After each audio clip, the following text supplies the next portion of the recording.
سلام، وخت مو بخیر، ستړي مشئ. ګارډین ورځپاڼې تر دې سرلیک لاندې لیکنه خپره کړې چې بلوچستان چیرته دی، ولې د ایران او پاکستان د بریدونو هدف دی.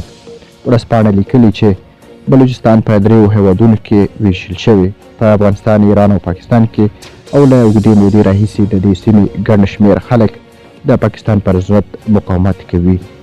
ګارډین بیا د روانې ودې بریدونو ته اشاره کوي چې سه شنبې ایران د پاکستان دننه په بلوچستان کې د پنجګور او سبسکو سیمې ویشتې دي، چې په جواب کې پرون پاکستان د ایران په سیستان او بلوچستان کې د سروان سیمه په نښه کړې ده. بلوچستان د پاکستان د خاورې 44% جوړوي او د دغه هیواد تر ټولو لوی ایالت دی.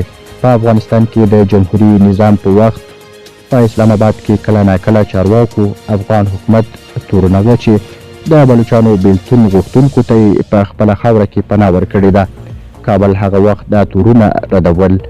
ګارډین ورځپاڼې لیکلي چې د پاکستان له تاسیس یو کال وروسته په 1948 میلادي کال کې بلوچستان له پاکستان سره یوځای شو، خو بلوچانو په 50 شپېتمو او 1 میلادي کلونو کې د پاکستان د حکومت پر ضد وسله راخیستې ده. ورځپاڼه بیا لیکلي چې له 2003 میلادي کال لا په دې خوا د مقاومت غښتلی شوی دی. درنو اورېدونکو، له ملتیا مو مننه.